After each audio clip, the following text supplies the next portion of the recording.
Coucou YouTube, on se retrouve pour une nouvelle vidéo qui va être un bilan lecture. Et donc vous avez pu voir dans le titre que ça y est, Joël Dicker a été battu. L'affaire Harry Kéber a été battue en tant que pire livre jamais lu, pour ma part en tout cas.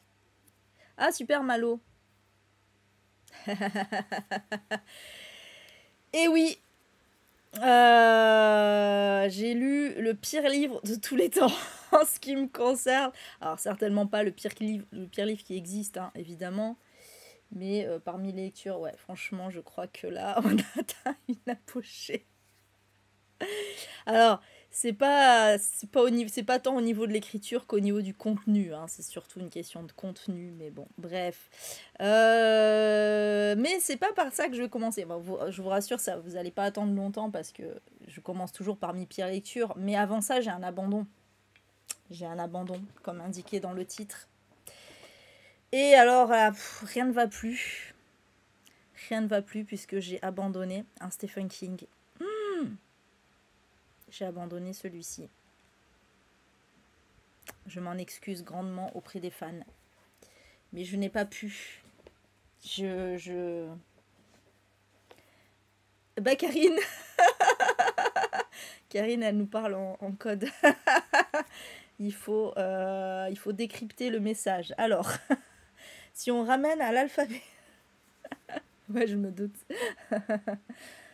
ouais, non. Ouais, non, franchement, j'ai pas accroché du tout. Vraiment, c'est pas pour moi. C'est le chat de Karine, ouais, c'est ça. Mon chat a marché sur mon clavier. ouais, en fait, donc, histoire de Lissy. Lissy, il faut dire Lissy. C'est bien précisé dans l'histoire. Histoire de Lissy, en fait, donc, on va suivre une femme qui vient de perdre son mari, qui était un illustre écrivain, très connu, très adulé. Ils avaient la trentaine, hein, tous les deux, et voilà, il vient de mourir. Et elle va commencer à s'intéresser à ce qu'il a laissé. Honnêtement, j'ai l'impression... C'est ouf parce que, bon, je suis pas allée très très loin dans le livre, mais quand même, j'ai quand même lu plusieurs chapitres. Et franchement, j'ai l'impression qu'il s'est rien passé. C'est un truc de fou. Pour ça, je n'arrive même pas à vous parler de l'histoire tellement il ne se passe rien à part le seul chapitre que j'ai kiffé, qui était très intéressant, c'est horrible à dire, mais c'était la mort de l'écrivain. Comment c'est raconté. Et bon, bien sûr, avec la plume de Stephen King. Coucou Nelly. Comment ça va? Ah oui, t'as pas de chat. Et donc ouais, voilà, avec la plume de Stephen King, c'était magnifiquement raconté, c'était top, voilà, j'ai kiffé ce passage, mais sauf que, bon, avant ça, c'était long, et après ça, c'était relong. Son meilleur roman d'après Stephen King, ouais, je sais. Mais moi, en fait, je crois qu'il est tellement parti dans un délire. En fait, ça m'énerve parce que je pensais quand même avoir un bon bagage Stephen King. Mais là, j'avoue, il m'a laissé en dehors du truc, quoi. J'ai pas compris. Il y a trop de... En fait, j'ai l'impression qu'il y a trop de private joke, je sais pas. Et le truc, en fait, le problème, c'est que... Déjà, dans le récit, il y a énormément de private joke entre Lissy et son mari. Que j'étais là, mais...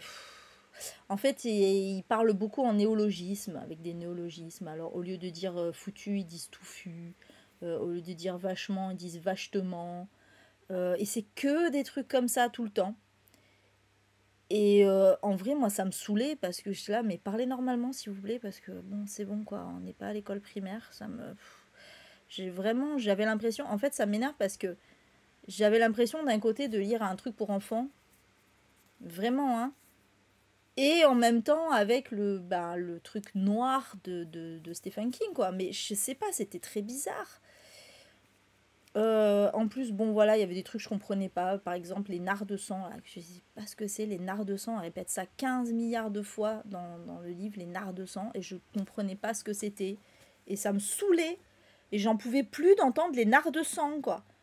Mais qu'est-ce que c'est que ce délire? Mais franchement, mais vraiment, on dirait l'histoire de quelqu'un qui est sous MDMA, je sais pas, Waouh! Moi, je suis pas dans ce bad trip là, ça me... Ah ouais, non, j'arrivais pas, vraiment, j'arrivais pas à suivre, je comprenais rien du tout à ce que je lisais, je sais pas, j'étais complètement en dehors du truc, ça m'intéressait pas, il se passait rien, je suis désolée, mais voilà, à part le chapitre qui raconte la mort du mari, pour moi, il ne s'est absolument rien passé, et on part dans des délires, en fait, c'est raconté à la troisième personne, pardon, mais on est toujours du point de vue de Lissy, et en fait, on est toujours dans son délire de cette touffue machin, c'était vachement ça, etc. Et c'est sans arrêt, et c'est que ça, tout le temps.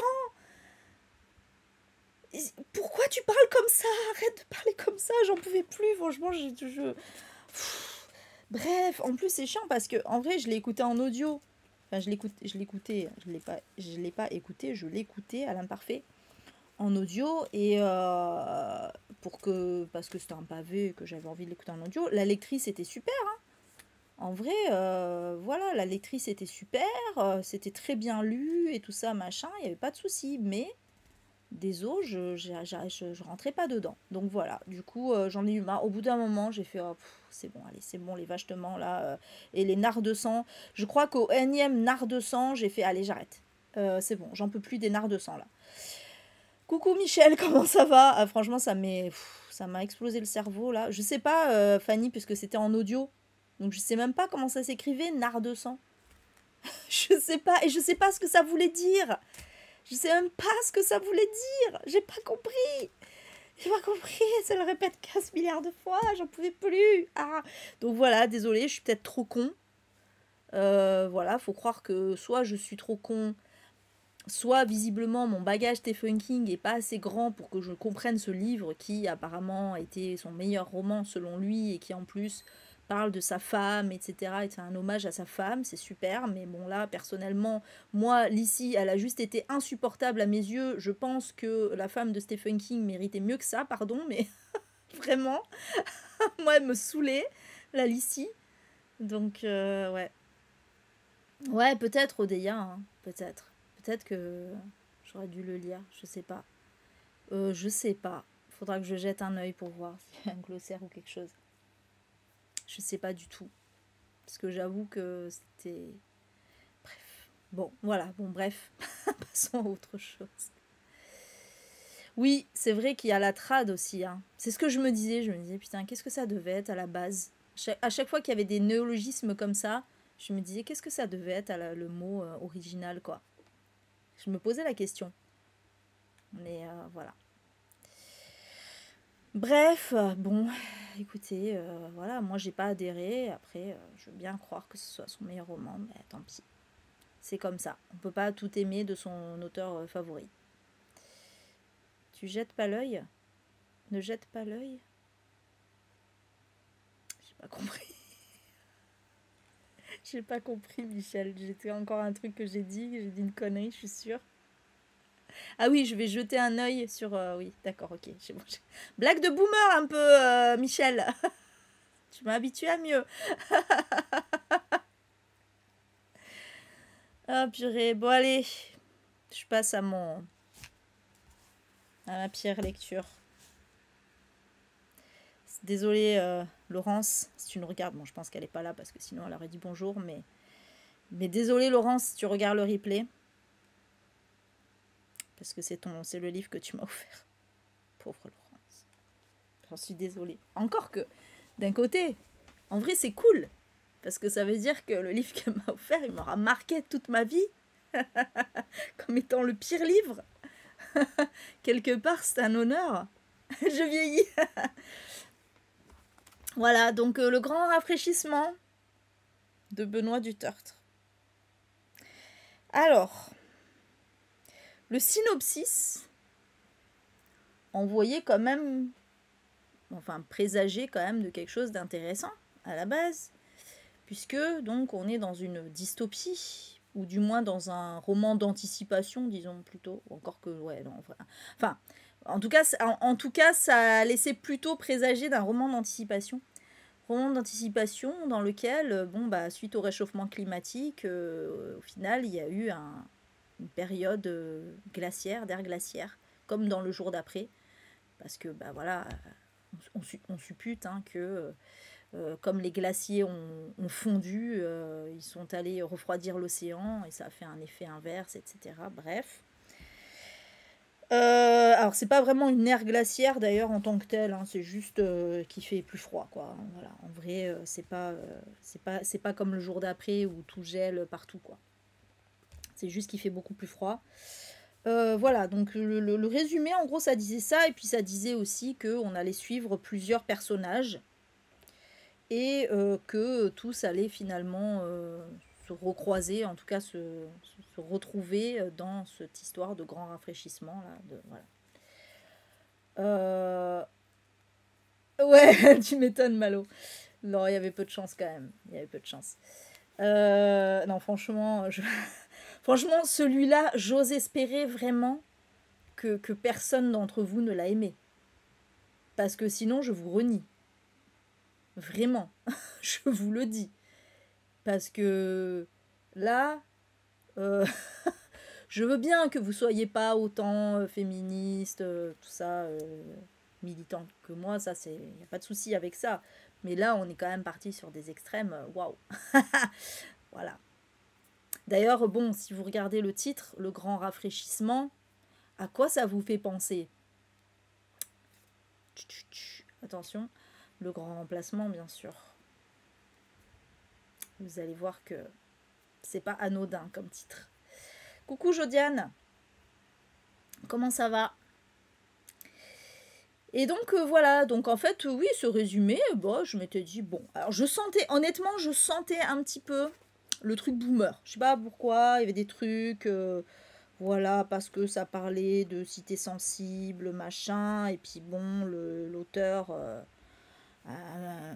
mec boomer français, tout ça, mec blanc, boomer français, je m'étais dit, bon, je sens pas le truc ultra écolo quand même. J'avais un petit pressentiment comme ça, mais je m'étais dit, bon, après tout, on sait jamais. Il y a aussi des bourgeois de gauche, voilà. Ça peut être un truc bien écolo. Quand même, s'il imagine un rafraîchissement, c'est que quand même, il y a eu d'abord le réchauffement climatique. Enfin voilà, j'essayais de me rassurer comme le grand rangement, ouais. J'essayais de me rassurer comme je pouvais, hein. Et du coup, voilà, je me suis lancée dans la lecture. Alors, franchement, je vais devoir, enfin, je vais pas tout vous raconter, mais je vais devoir quand même vous raconter un petit peu le plan du livre parce que c'est obligatoire. Je suis obligée parce que là, vraiment, voilà. Donc déjà, ça commençait mal. Je vais illustrer avec mes post-it parce que j'ai bien post-ité.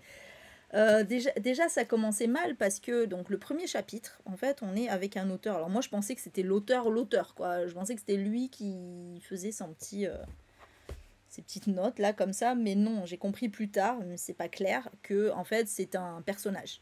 C'est un personnage. C'est un auteur qui habite à Paris, sur l'île Saint-Louis. Voilà, déjà, bon. Et le mec il râle après absolument tout. C'est un truc de taré. Et évidemment, coucou Alice, comment ça va? Quand je dis qu'il râle, ça fait un moment que je t'ai pas vu Alice. J'espère que tu vas bien depuis le temps. Ça fait plaisir de te voir. Ah oui, les pubs.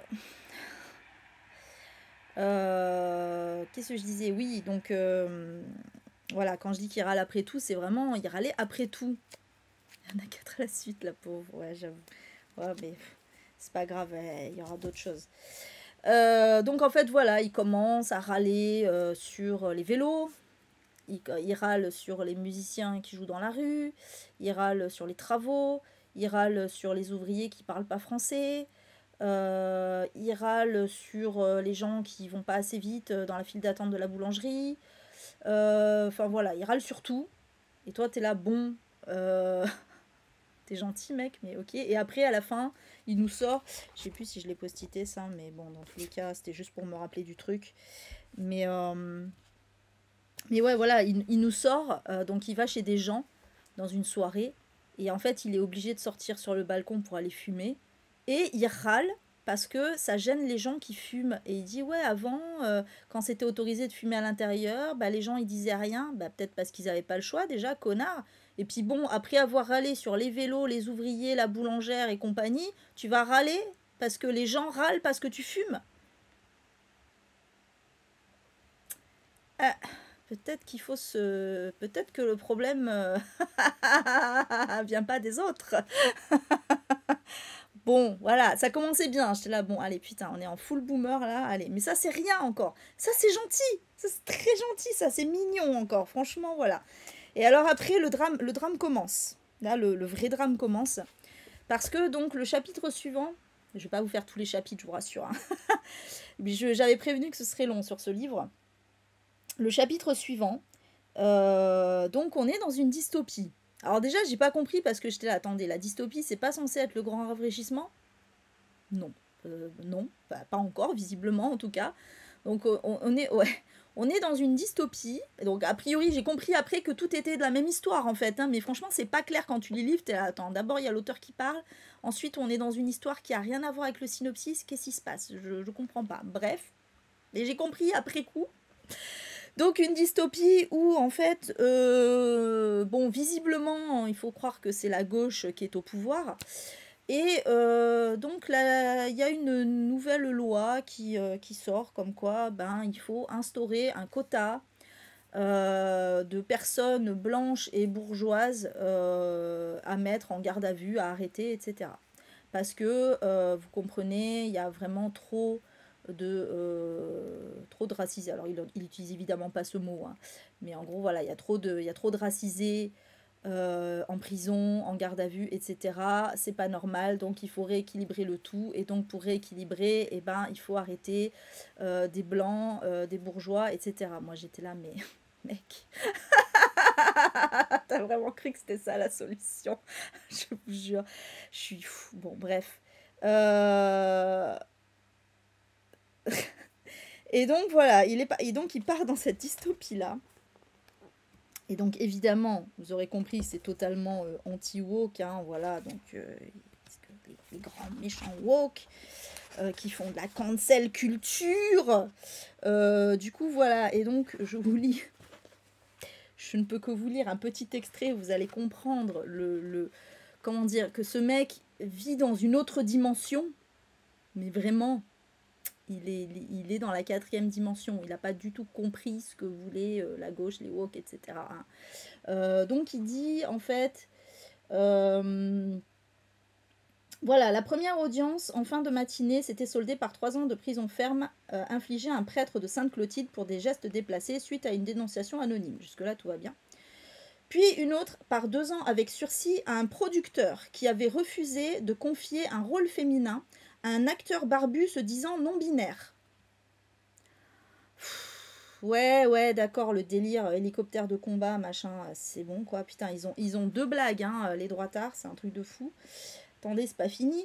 Une psychanalyste de la rue de Grenelle, chez qui la police avait trouvé 2 grammes de hashish au cours d'une perquisition, avait écopé de 6 mois pour encouragement au trafic et à la criminalité. Ok, bon, ça, voilà. Sachant se montrer clémente, la présidente n'avait réclamé que 6 mois de sursis assortis de dommages et intérêts contre un homme qui s'était levé pour laisser sa place à une femme dans l'autobus, exerçant une micro-agression sexiste. Mais dans quel monde cet homme vit, quoi? Pour penser qu'on a envie de foutre en prison des gens qui embauchent pas des barbus non-binaires et des gens qui laissent leur place à des femmes dans le bus. Je comprends pas, quoi. Je vous jure que c'est... Tiens, salut Stéphane. Oh putain, t'arrives pile au bon moment, toi. Ah bah toi, tu vas aimer ce livre. Toi, tu vas aimer ce livre. Mon pire livre de tous les temps. Donc voilà, ce mec est complètement dans une autre dimension. Alors à un moment aussi, il dit... Alors, j'aime bien... Il y a un moment de lucidité. Moment de lucidité. Attention, à 2 doigts de comprendre le vrai problème. Mais il n'a pas compris. Donc, À un moment, parce que, alors je vous explique, le personnage principal de ce chapitre-là, c'est un flic arabe. Parce qu'il s'est dit, bon, je vais quand même faire style, je mets de la diversité, alors je mets un arabe, mais bon, il est flic. Parce qu'il faut un bon arabe. Bon arabe, c'est flic. Voilà. Et donc, il dit...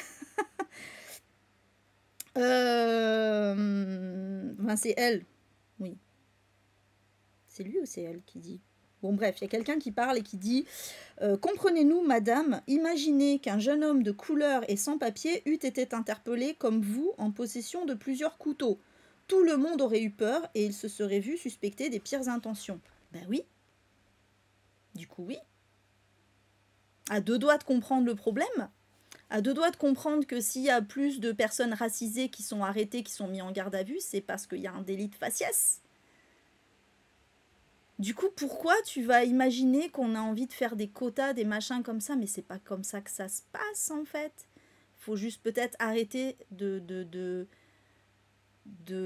arrêter d'arrêter des gens racisés juste parce qu'ils sont racisés. Plutôt qu'aller arrêter des bourgeois blancs, je sais pas, c'est bizarre, quoi. Juste parce que la meuf, oui, j'ai oublié de remettre le contexte, mais la meuf, elle était allée acheter des couteaux de cuisine. Et ils l'ont arrêtée pour ça. Voilà. Oui, non, je t'engueule pas, mais parce que c'est... comme t'es boomer, bon. Ah oui, mais complètement en DA. Bon, après, je sais, Stéphane, que toi, t'es pas d'extrême droite et tout ça, parce que là, c'est vraiment... Là, ça part vraiment dans des trucs très problématiques quand même. Là encore, là, c'est rien, là encore. Là encore, c'est rien. Là, c'est les délires, voilà, c'est les délires des complotistes, anti-woke, tout ça. Alors, attention, chapitre suivant. Celui-là, j'ai beaucoup rigolé. Parce que il s'intitule, attention, le titre, suis-je de droite ou de gauche? Donc là, moi, j'étais en mode, bon, alors, j'ai peut-être une petite idée par rapport à tout ce que je viens de dire jusqu'à présent, je sais pas. Mais je préchote. Franchement, j'étais en mode, allez, j'ai un petit instinct comme ça. Vraiment, je me suis dit ça au début, quand j'ai vu le titre du chapitre, je me suis dit, à tous les coups, tout ce que vous voulez, le mec, il va dire... Tu connais pas les wokistes, Fanny, mais c'est bien, reste dans ton innocence candide, ça me va. Donc, je me suis dit, il va nous dire qu'il est de gauche. Oui, si, je suis un mec de gauche. Mais la vraie gauche, pas la gauche des wokistes. Voilà, je suis sûre, j'étais là en mode, je suis sûre, il va dire ça à la Eric Nolot, là, à la Michel Onfray, là. C'est vraiment, c'est le... Voilà, c'est le truc des... C'est le truc des philosophes essayistes du moment, là, qui se disent de gauche. Et donc, attention, 3 pages plus tard, après avoir tergiversé longtemps quand même, parce que bon, voilà. Alors, donc il passe, c'est son interlocuteur qui lui pose la question, voilà. Et donc il lui dit, bah je suis de gauche. Et donc évidemment, son interlocuteur, il rigole. Il est pas con, pour le coup. Et donc, il répond, j'avais alors protesté en riant à mon tour, mais non, je vous assure, je suis de gauche, j'ai toujours été de gauche. Second accès d'hilarité de mon interlocuteur, après quoi j'avais précisé comme une concession. Il est vrai que je ne vote plus guère à gauche. Mais si je déteste ce que la gauche est devenue, c'est justement parce que je représente la vraie gauche. Et j'aime bien parce que à ces mots, nouvel éclat de rire. Bah ouais, bah exactement, moi j'ai pareil. Même réaction. Comment voulez-vous ne pas éclater de rire? Fanny, ouais, mais c'est pas grave, c'est pas très grave, Fanny. Mais si tu veux, les woke, c'est les gens comme moi qui sont très militants, à gauche, très féministes, antiracistes et tout ça. Et donc, c'est le cauchemar de la droite. Parce que on veut censurer les gens, on veut la cancel culture. Bon, en attendant, alors vous allez voir que dans le genre censure, lui, c'est pas fini, attention. Alors, donc voilà, ça c'était la petite rigolade de je suis de la vraie gauche, bien sûr. On a effectivement vu que tu étais absolument de gauche, oui, tout à fait. Donc là, pourquoi j'ai postité, c'était quoi? Ah oui. Alors là, c'est la partie féministe. Et oui, parce qu'il faut bien taper sur les féministes. Alors déjà, il y avait un petit extrait là tout à l'heure avec l'homme qui a laissé sa place dans le bus. Hein. Voilà. Et donc là, en fait, il tombe sur une affiche où il y a écrit Stop au harcèlement sexuel, au comportement sexiste et discriminatoire. Et vous allez me dire, bah, qu'est-ce qu'il y a comme problème avec cette affiche? Je suis désolée, mais bah oui, en fait, voilà. Donc, qu'est-ce qu'il dit? Donc, en fait, il y a des petits slogans, etc., machin, contre les trucs sexistes, voilà, par exemple, on en a marre d'entendre, elle est énervée, elle doit avoir ses règles, si tu veux coucher pour réussir, tu sais où me trouver, ce genre de truc, bah oui, normal, quoi. Donc, victime, témoin, à qui s'adresser. Et là, il dit...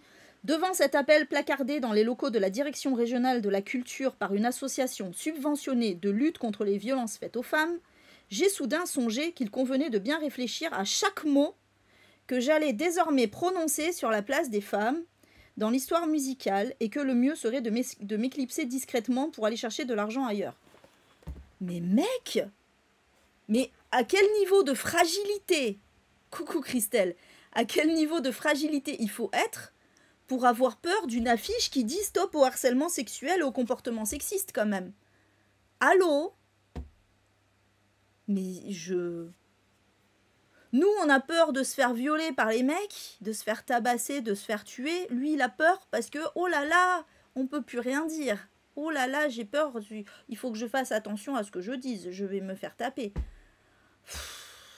Oh, on souffle fort, hein, on souffle fort. Et je vous jure, franchement, ce livre, il y a tous les poncifs, tous les poncifs de la droite et de l'extrême droite. C'est un truc de fou, quoi. Je suis... Waouh, voilà. Alors, attention, maintenant, on est à la cité. Ouh, alors, juste un extrait, mais après, c'est pire, en vrai. Donc, par exemple, voilà, donc là, il y a la fameuse meuf, là, qui a été arrêtée. Donc, c'est une bourgeoise, Anne-Charlotte, qui a été arrêtée parce qu'elle avait des couteaux. Elle doit faire des travaux d'intérêt général. Et du coup, elle se retrouve à la cité à s'occuper des jeunes de banlieue, quoi, voilà. Et donc, à un moment, elle soigne un petit garçon qui s'appelle Karim, ou un ado, d'ailleurs, je sais plus trop, bref, ouais, c'est un ado plutôt. Et donc, alors qu'elle le soigne avec un désinfectant, il y a de l'alcool là-dedans? Et donc elle répond, voyons Karim, réfléchis un peu, le prophète veut que tu te soignes, ce n'est pas pareil de boire de l'alcool et de désinfecter une blessure. Oh là là. Oh non mais pitié quoi, pitié, pitié, arrêtez. Là vraiment, j'étais en mode mais... Oui, bien sûr, les musulmans ont peur de voir de l'alcool. Oh là là, putain, ils avoir de l'alcool sur eux. Putain, pitié quoi.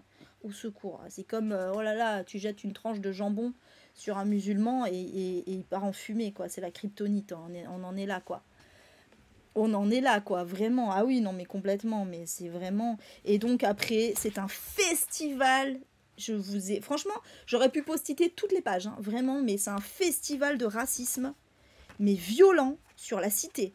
C'est vraiment, ils sont tous teubés, ils sont tous violents, ils cassent des trucs, on sait pas pourquoi, voilà, mais vraiment, mais au secours, enfin voilà, donc c'est la cité, ça fait peur, il y a des méchants arabes, oh là là là là, oh bah oui. Donc là, pourquoi j'ai post-ité ?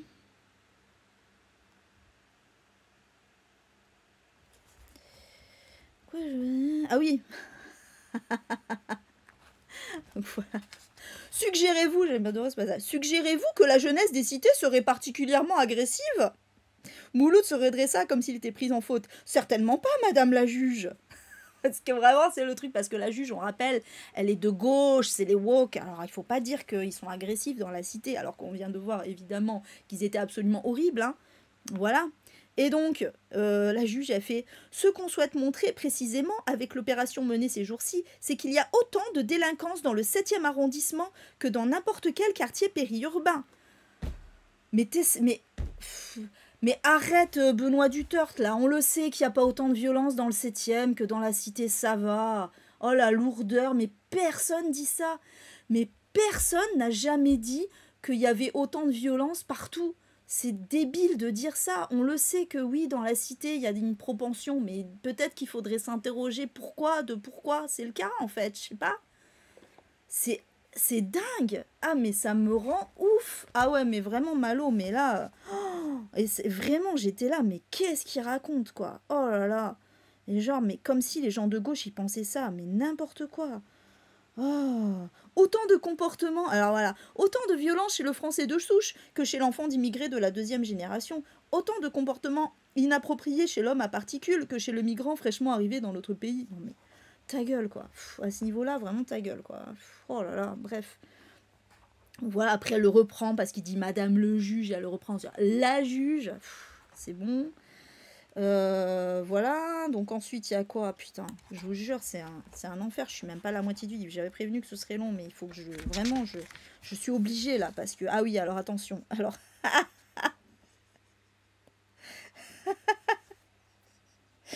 bon, alors il fallait, parce que maintenant, donc on a fait les féministes, on a fait les jeunes de banlieue, les arabes, donc qu'est-ce qui manque?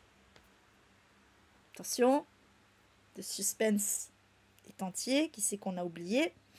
Ben oui, les LGBT, bien sûr. Voilà, merci Odéa, bravo. Bien wesh. Voilà.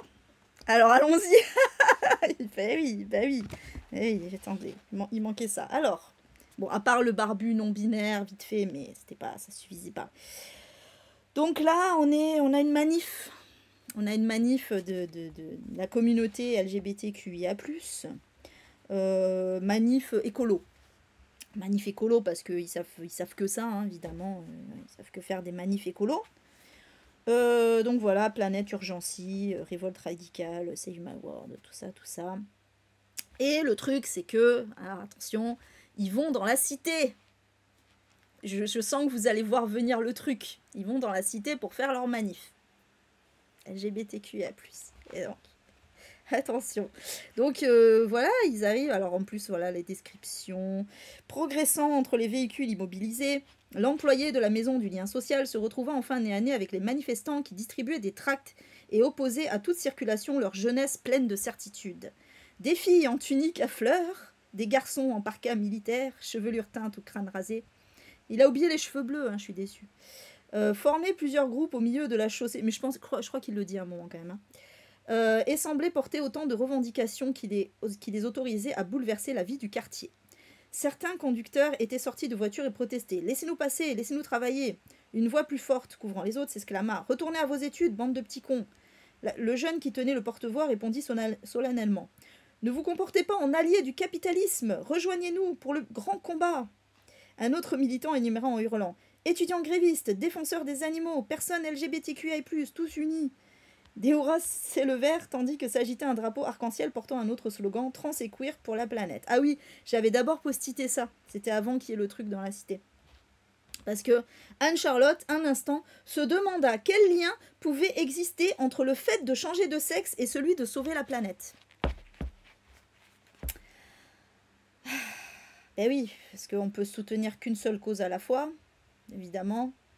Et puis, oui, bah, quand on est trans, on n'est pas du tout de gauche, peut-être, je sais pas, non? Enfin, bon.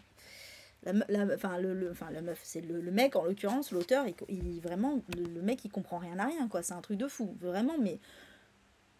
Je veux dire, la sociologie est au ras des pâquerettes, là. C'est vraiment... Waouh! Ouais, franchement, Gallimard, là, sur ce coup-là, bon. Donc ouais, non, il y a zéro analyse de la société dans ce livre. Et donc voilà, et donc après, je crois pas que j'ai postité d'ailleurs, je sais plus.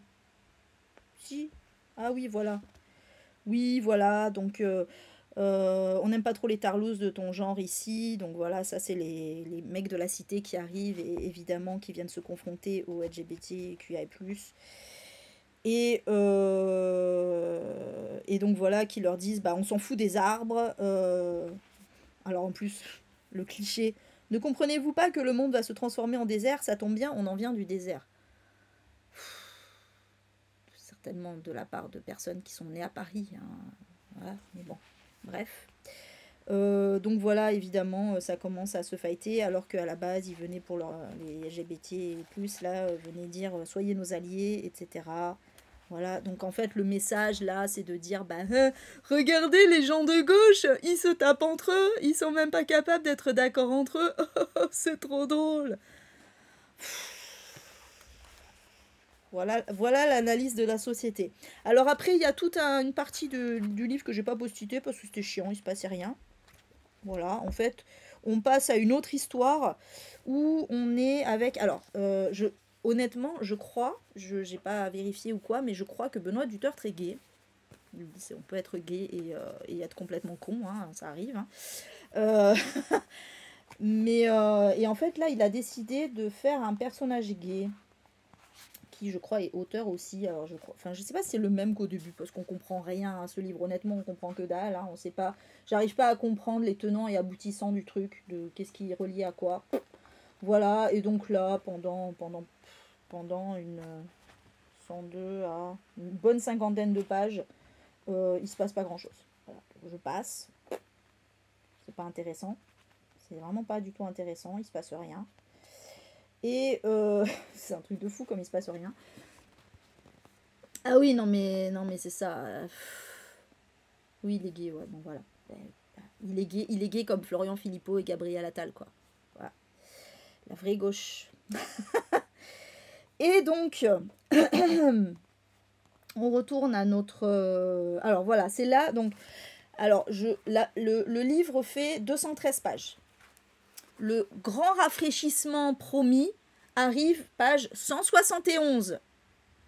Vous vous rendez compte quand même d'à quel point on était dans une histoire qui n'avait rien à voir avec ce qui était promis dans le synopsis quand même. Page 171.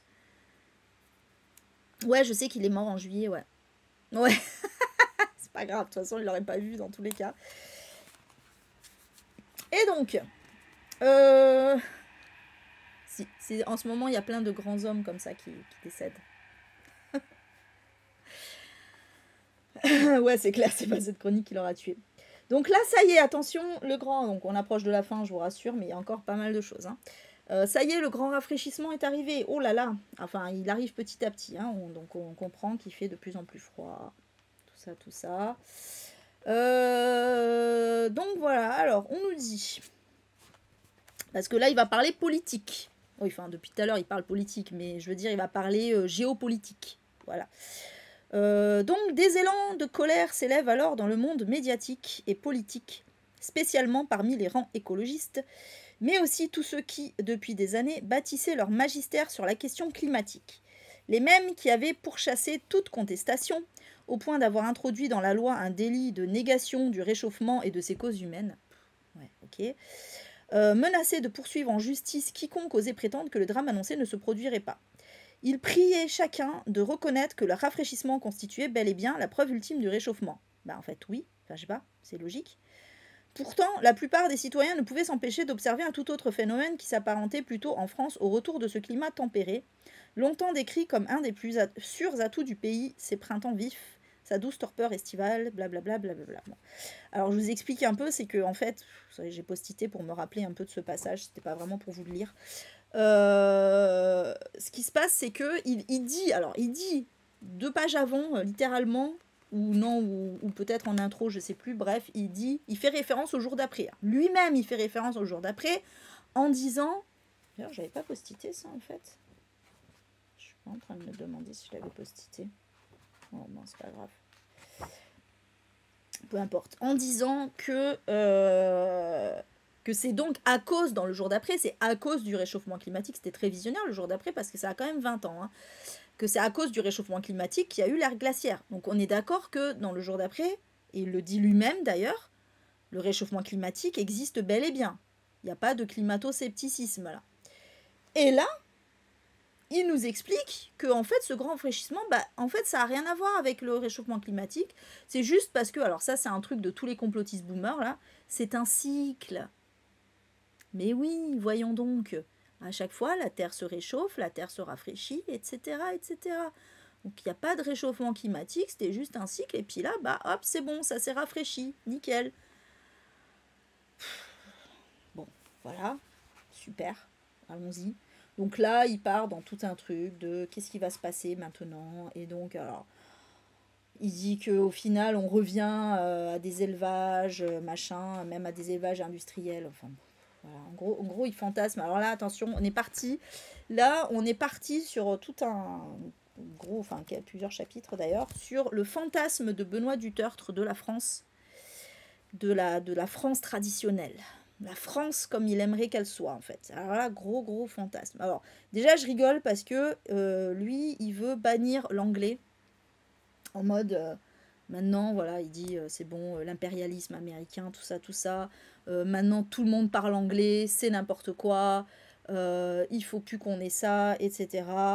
Et donc là, ils ont un petit débat au début, donc c'est avant qu'il y ait des mesures qui soient vraiment prises. Ils ont un petit débat à plusieurs personnes. Là, on ne sait même pas, d'ailleurs, c'est des personnages, on ne sait même pas d'où ils sortent. Ils arrivent comme ça, comme un cheveu sur la soupe.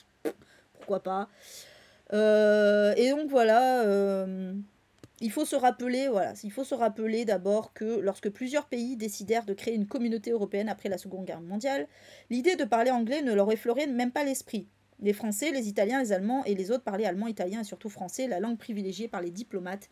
Telle était l'Europe qui connaissait un formidable développement économique et social. Oui, alors c'est peut-être pas une question de langue, mec, c'est peut-être juste parce que l'Europe sortait de la guerre. Hein. Bon. Et donc, le jeune qui s'oppose à lui dit « Et comment parlait-on avec les Chinois ?» Eh bien, en mandarin, je suppose, et avec les Japonais en japonais, mais aussi en allemand, en français, grâce à des interprètes, comme il en existait pour toutes les langues. Mec, pour toi, c'est plus simple d'apprendre 40 milliards de langues et d'engager des interprètes plutôt que juste parler une langue universelle qu'est l'anglais. Mais à quelle heure? Franchement, Pardon, mais... Putain, super, alors super l'Europe du fantasme de Benoît Dutertre, hein, excuse, mais non, quoi. Tu veux dire, chaque pays peut garder sa langue, mais ça n'empêche pas de parler une langue que tout le monde comprend en dehors de ça, quoi. C'est quand même un peu plus simple, hein. Enfin bon, voilà. Donc voilà, alors là, il parle de Gaulle, bien sûr. Mec de gauche, hein, on rappelle. La vraie gauche, de Gaulle, bien sûr. Donc voilà, blablabla. Et après... Ah oui, alors là, fake news. Attention, la fake news. Tout est devenu clair quand les États-Unis ont déclenché la guerre d'Irak contre l'avis de la France et de l'Allemagne, fidèles à la vision d'une Europe indépendante. Mais les nouveaux adhérents à l'Union européenne ont aussitôt proclamé leur intention d'y participer. C'est vrai. Et c'est vrai que Chirac s'est opposé à la guerre en Irak. C'est alors que Chirac a prononcé sa fameuse réplique sur ces pays qui ont perdu une bonne occasion de se taire. Selon lui, l'adhésion à l'Europe supposait une certaine humilité de la part des nouveaux membres, mais la Pologne n'avait pas ce genre de manière. Alors, oui, donc ça jusque-là, ok. Et effectivement, là, pour une fois, j'étais d'accord avec l'auteur, j'étais en mode, bah oui, c'est clair que... parce qu'il parle beaucoup de... En fait, évidemment, il est contre les États-Unis et tout, mais il a raison sur le fait que, bah oui, aller faire la guerre dans ces pays, c'était pas très malin. Et c'est marrant parce qu'en soi, il a presque un discours anti-colonialiste, quoi. Je dis bien presque, parce que bon, j'imagine qu'il pense pas la même chose de l'Algérie française, mais bon. C'est que les États-Unis, hein, les méchants. Nous, on est gentils, nous, on est bien. Voilà. Et là, il dit, attention, la fake news, le plus extraordinaire est que les médias français eux-mêmes ont jugé Chirac condescendant, l'opinion pensait de plus en plus à l'unisson des États-Unis. Non, ça, c'est complètement faux. C'est complètement faux, parce qu'à l'époque, au contraire, Chirac, il a récolté un regain de popularité, justement parce qu'il s'est opposé à la guerre en Irak, et tout le monde trouvait ça super cool, au contraire. Et tout le monde, et là, il y a eu un élan, et je me rappelle très bien, il y a eu un élan anti-États-Unis à cette époque-là. Donc c'est complètement faux ce qu'il dit de Benoît Dutertre, là. Et je m'en rappelle très bien parce que à l'époque, il y avait notamment, il y avait un truc à la mode, c'était les soirées Gloubi-Boulga. C'était des soirées où, en fait, on nous passait des génériques et extraits de dessins animés des années 80-90. Et donc, ça a attiré, ces soirées attiraient énormément de monde. Et donc, moi, j'en avais fait une à Montpellier. Il y en avait un peu dans toute la France. J'en avais fait une à Montpellier, c'était génial. Et à un moment, donc j'en avais même fait deux. Je crois que j'en avais fait une à Montpellier, une à Marseille ou quelque chose du genre. Bref, peu importe. À un moment, il passe le générique de Tom Sawyer. Et dans le générique de Tom Sawyer, ça dit Tom Sawyer, c'est l'Amérique, le symbole de la liberté.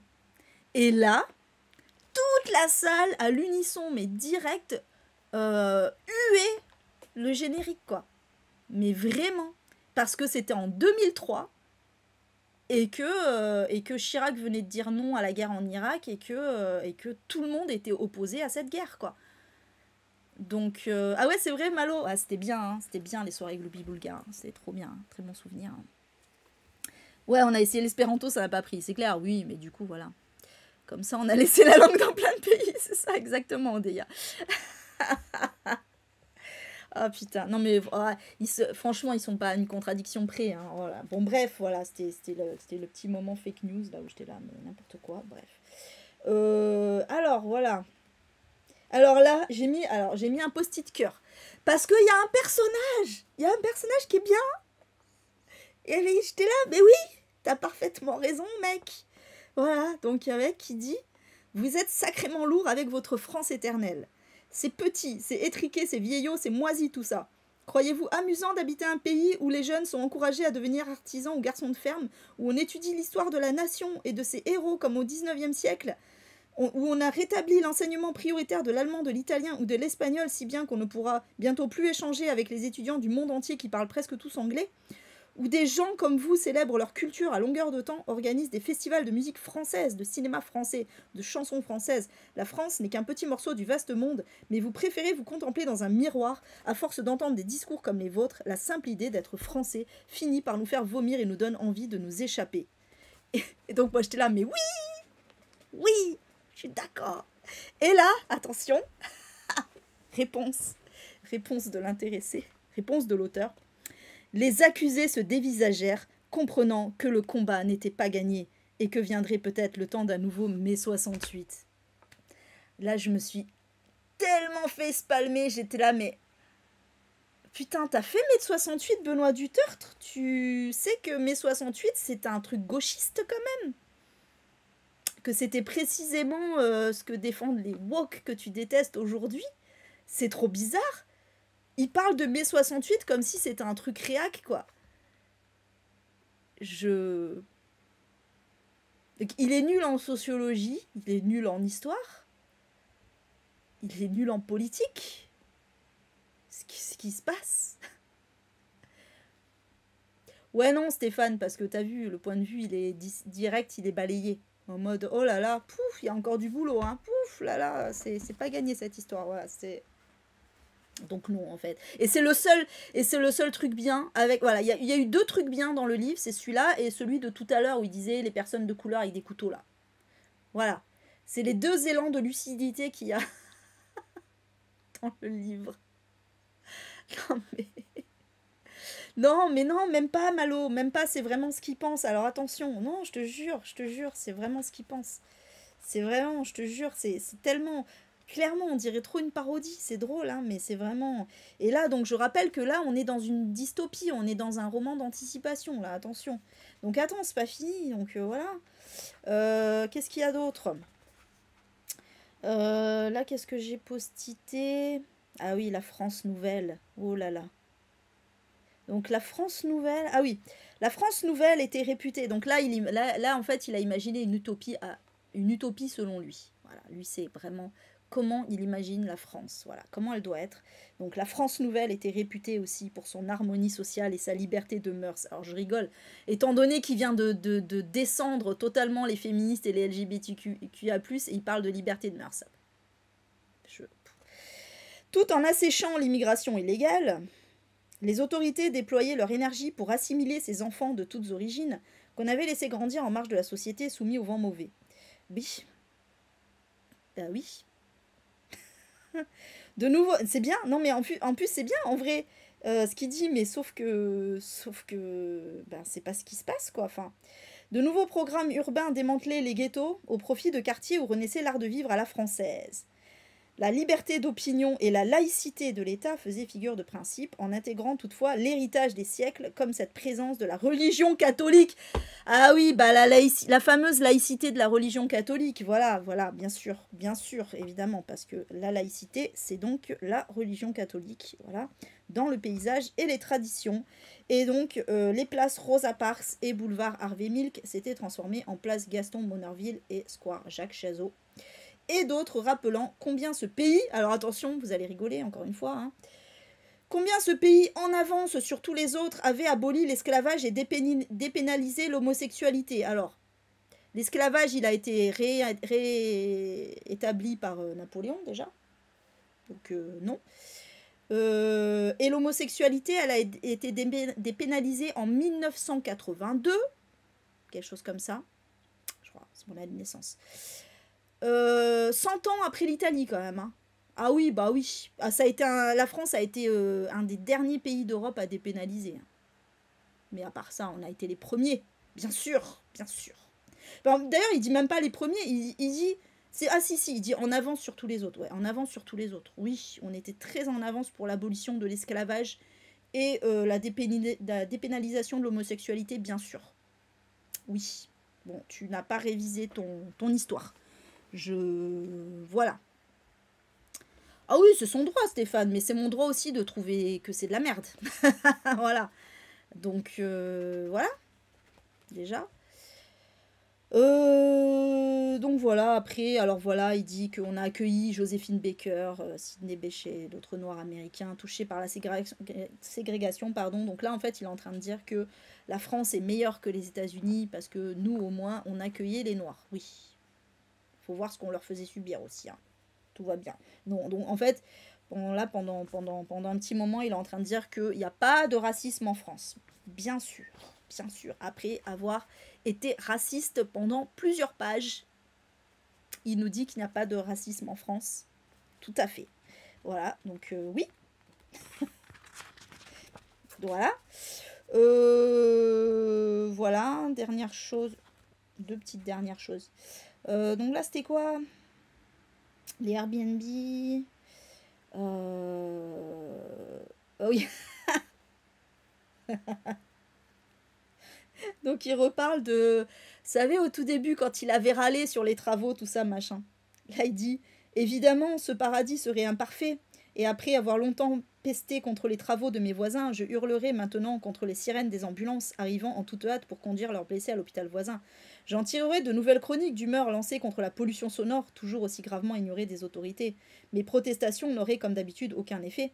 Mais il me faudrait également répondre aux attaques d'une partie de l'opinion, toujours ardente à critiquer ce qu'elle désignerait comme la grande régression. Un peu partout dans les médias, de nouveaux polémistes dénonceraient cet insupportable retour en arrière, inspiré par quelques fâcheux écrivains et idéologues dans mon genre. Ben oui, évidemment.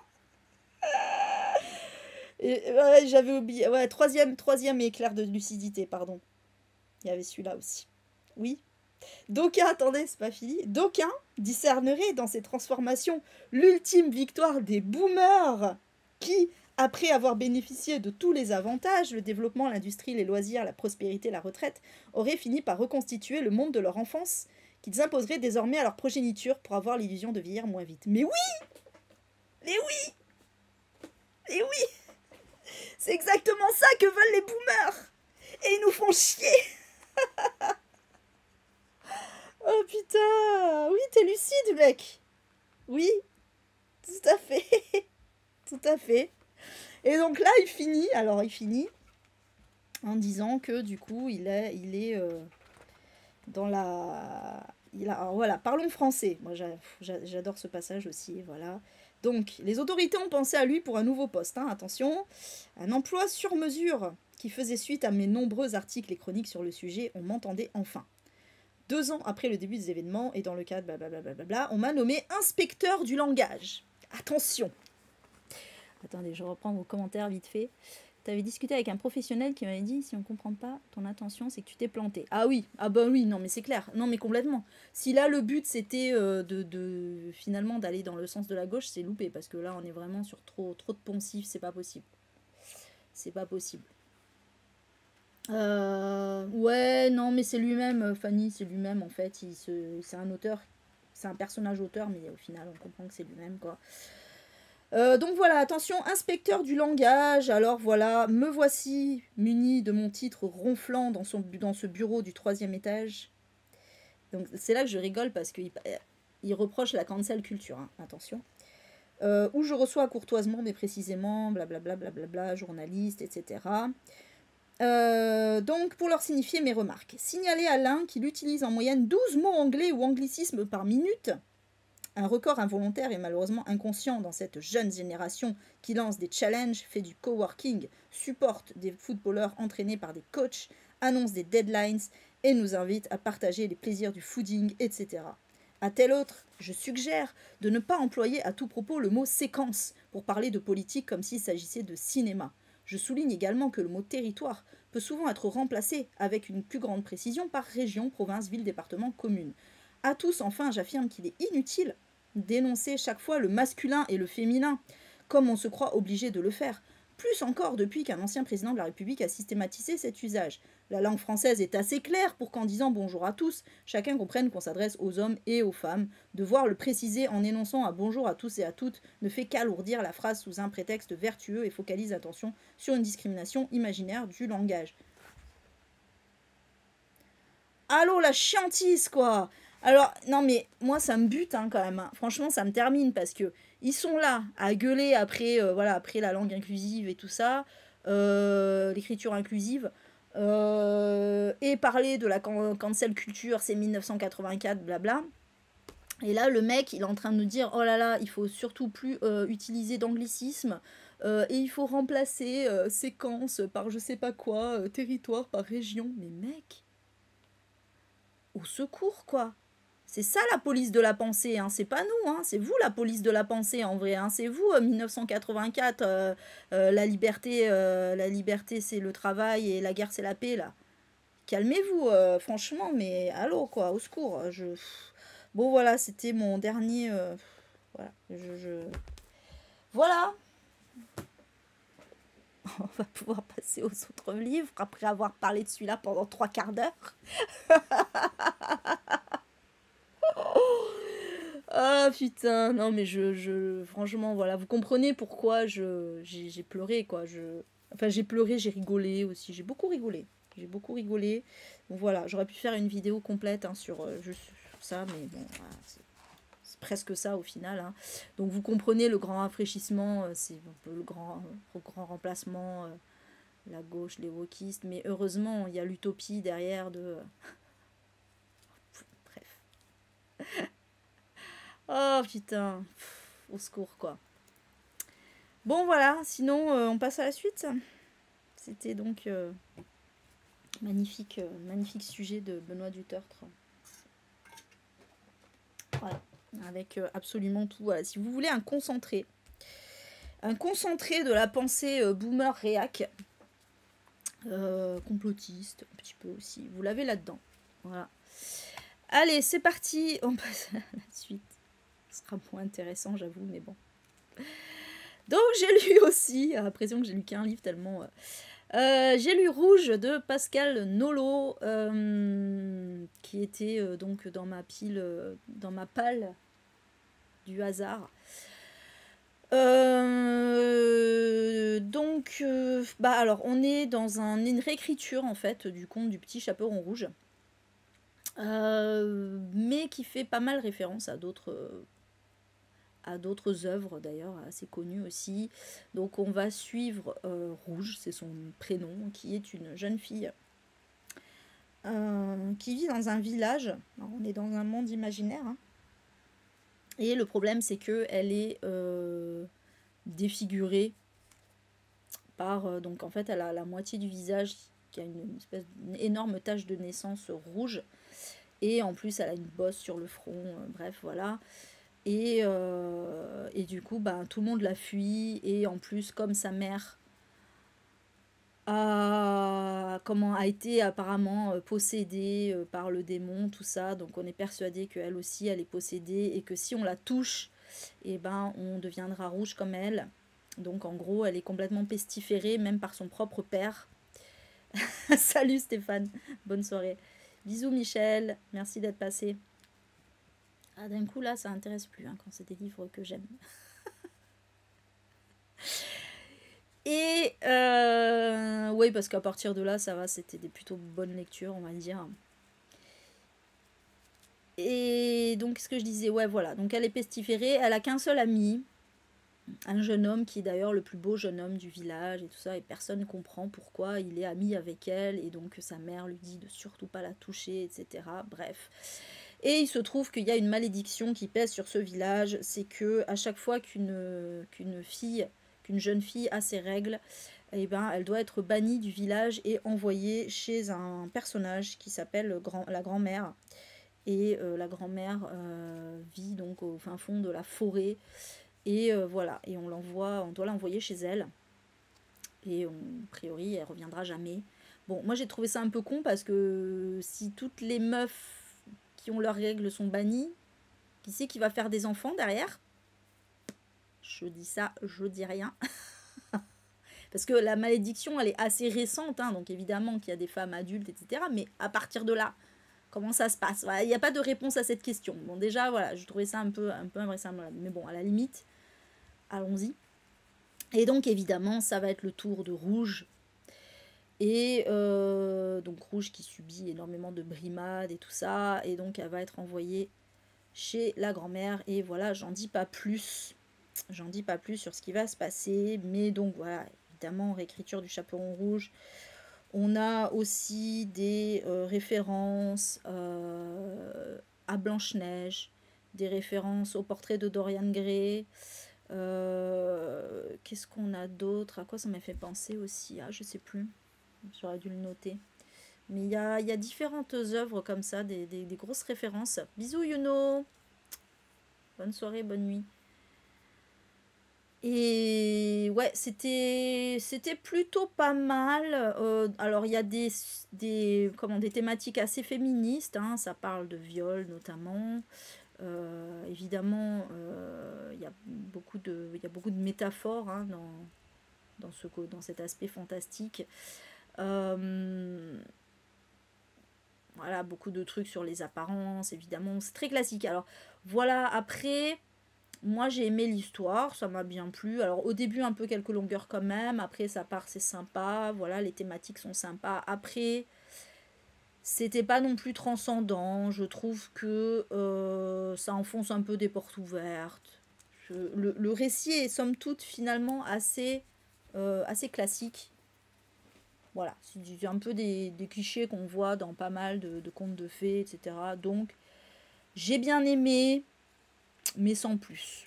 Voilà, il restera pas dans les annales. Mais c'était sympa, disons que c'était une petite lecture sympathique, mais voilà. Sans que ça me marque plus que ça. Ah, je reste pas aussi longtemps là. Voilà, du coup, oui, je passe parce que. J'ai lu donc un service presse de Ned Gallet, Le Soleil se lèvera demain, d'Aurélie Massé, qui est sorti là tout récemment, le 14 août, donc il y a une semaine. Donc on est dans un young adulte. D'ailleurs, Rouge, je sais pas si c'était un young adulte, mais pour moi ça faisait quand même pas mal young adulte. Hein. Bon là c'est sûr, c'est un young adulte où en fait on va suivre 5 adolescents qui se retrouvent. Ils se réveillent en fait dans un lieu inconnu qui ressemble à une bouche de métro, enfin une station de métro. Ouais, enfin une ligne de métro. Bref. Ah ok Malo, désolé. Bonne soirée.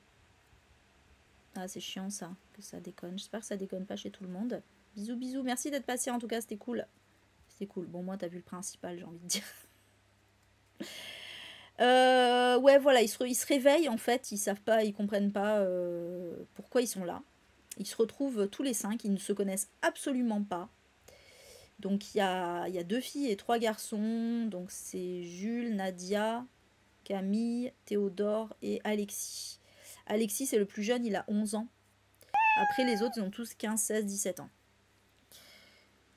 Merci pour le suivi, Smile 1, 2, 3, 4, 5, 6, 7, 8. Ok ça va, c'est cool Karine. Et donc, salut, bienvenue par ici. Ah, t'as loupé le meilleur. Que je parlais d'un livre que j'avais détesté. Voilà, je suis en train de faire un petit bilan lecture. Très éclectique dans mes lectures, moi. Qu'est-ce que je disais? Ouais, voilà, donc ils savent pas, ils comprennent pas pourquoi ils sont là. Ils se rendent compte que ils se rappellent, enfin ils ont un trou de mémoire en fait, ils comprennent pas comment ils sont arrivés là. Il y en a une, c'est Nadia, je crois, elle est même en pyjama, donc comprend pas pourquoi. Et donc en fait voilà, ils vont commencer à se poser des questions, donc déjà apprendre à se connaître, à commencer à explorer les environs, à voir qu'ils sont vraiment dans une ligne de métro désaffectée, ils reconnaissent même pas l'endroit, ils sont pas tous de la même ville en plus. Il y en a qui viennent de Paris, de Bordeaux, etc. Et donc voilà, on va suivre comme ça leur petite enquête pour savoir qu'est-ce qui se passe. Et donc après, bon voilà, je ne vous dis pas évidemment pas le pourquoi du comment, mais on va le découvrir finalement assez rapidement parce que l'histoire va ensuite s'axer sur les thématiques qui vont toucher ces adolescents et elles sont assez fortes honnêtement. Donc ça parle de harcèlement scolaire, ça parle de handicap, ça parle d'inceste, ça parle de maladie, ça parle d'homosexualité. Bref, il y a quand même pas mal de thématiques, de relations aussi avec les parents. Voilà. Et voilà, parce qu'on va découvrir que chaque ado a son histoire en particulier. Et il y a aussi la thématique principale, évidemment, que je ne vous dis pas, puisque ça fait partie donc du gros twist. Voilà, de pourquoi, du comment. Mais qui va être très prégnante ensuite dans tout le reste du roman. C'est un roman qui ne révolutionne pas le genre, on va pas se mentir, voilà, même si l'idée est originale, c'est pas la première fois que je vois cette idée, j'ai déjà vu ça dans une autre œuvre, je dirais pas ni laquelle, ni même ce que c'est comme œuvre. J'ai déjà vu ça, et puis aussi, bon voilà, l'idée est un prétexte. Remarque, c'est bien, c'est bien, c'est bien, parce que du coup, ça alimente aussi le truc. C'est pas juste, tiens, j'ai fait ça, et puis après on part sur autre chose. Non, c'est vraiment prégnant dans tout le reste du livre. Donc ça révolutionne pas le genre, les thématiques, bon voilà, c'est des choses que j'ai déjà vues aussi. Cependant, c'était quand même assez émouvant. Je dois dire, j'ai versé ma petite larme, j'avoue, j'ai versé ma petite larme. C'était quand même une très bonne lecture. Je me suis pas ennuyée. Voilà, il n'y a pas de longueur. C'est l'avantage du truc. Il n'y a pas de longueur. On a envie de savoir. Ce qui est bien, c'est que on va être dans du point de vue à chaque fois de chacun des adolescents et puis d'un point de vue plutôt omniscient. En fait, ça va vraiment être intercalé comme ça, enfin être alterné, je veux dire. On va alterner comme ça entre les divers points de vue et un point de vue omniscient qui englobe tout le monde. Et voilà, on va apprendre d'eux, on va apprendre ce qui s'est passé, on va être beaucoup en empathie avec eux. Moi j'ai été très en empathie parce que je me suis reconnue dans deux d'entre eux qui ne sont pas les filles, étonnamment, mais parce que c'est des thématiques enfin c'est des choses que j'ai moi-même subies en fait, donc voilà. Et du coup, oui, je me suis identifiée. Et bon, j'ai pleuré surtout, je crois que c'était. C'est con parce que c'était pas le truc le plus grave. En vrai, je pense même que c'est l'histoire la moins grave de toutes. Mais elle m'a touchée, c'est par rapport à la relation avec le père en fait. Moi, j'ai une relation aussi un peu pas très ouf avec mon père et du coup je me suis beaucoup reconnue et ouais voilà donc ça m'a. Et puis après il y a évidemment le harcèlement scolaire, bien sûr le harcèlement scolaire là c'est sûr que voilà, mais ça c'est plus classique, c'est que le harcèlement scolaire en fait alors j'étais autant touchée mais j'ai pas pleuré parce que le harcèlement scolaire on le voit dans beaucoup de livres en fait, donc je commence à connaître un peu les mécanismes et tout ça et voilà, je me suis suffisamment identifiée à suffisamment de personnages. Mais là, le truc de la relation avec le père, c'était vraiment un truc que je vois pas partout. Et je vous dis pas exactement ce que c'est, hein, c'est un truc en particulier. Mais Ah, voilà, ça m'a touchée. J'ai pleuré. Bref, bon, voilà. Mais c'était... Ouais, voilà, ça révolutionne pas, mais c'était bien quand même. C'était pas mal du tout. Très bonne idée de Aurélie Massé. Voilà pour celui-ci. J'ai lu ensuite, alors c'était hier en Read With Me, j'ai lu Rousse de Denis Infante. Qui est un livre assez ovni hein, finalement, puisque donc on est dans un post-apo. La sécheresse fait rage. Les humains ont visiblement disparu, en tout cas ce qu'on comprend vite dans l'histoire. Ne restent que les animaux, enfin pas tous. Hein. Et les animaux doivent survivre et doivent réussir à trouver de l'eau, de la nourriture, etc. Et on va suivre Rousse qui commence à avoir des difficultés à vivre dans son bois parce qu'il n'y a plus d'eau, ça devient compliqué. Hein. Elle veut juste survivre et donc elle va décider de partir à l'aventure. Mais elle est carrément très ambitieuse. Oui, il est très court. Il fait 130 pages.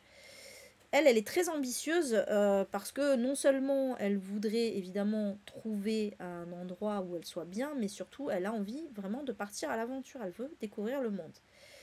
Et donc là nous voilà à suivre notre petite renarde rousse qui va rencontrer, donc qui va faire tout un petit périple, qui va rencontrer divers animaux plus ou moins amicaux sur son chemin. Et voilà, en fait, je vous en dis pas plus finalement, c'est le synopsis. Moi, j'avoue qu'au début, j'avais un petit peu de mal. Alors, déjà, il y a un truc que j'ai remarqué de suite, mais ça, c'est un truc positif, je trouve.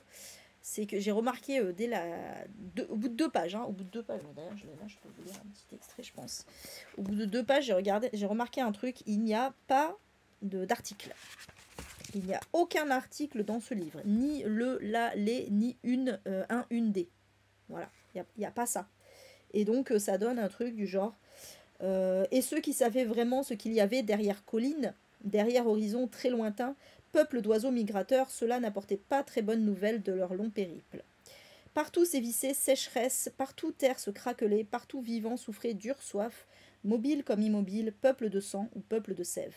Et rare fois où haut du ciel tombait enfin sur quelque partie du monde, c'était avec telle violence, telle abondance que moindre ruisseau devenait torrent, moindre torrent devenait rivière, moindre rivière fleuve en crue, arrachant, entraînant, noyant tout sur son passage, arbres, plantes, argile et rochers et vivants, tandis que grondaient cieux, claquaient éclairs et s'abattaient foudre. C'est magnifique.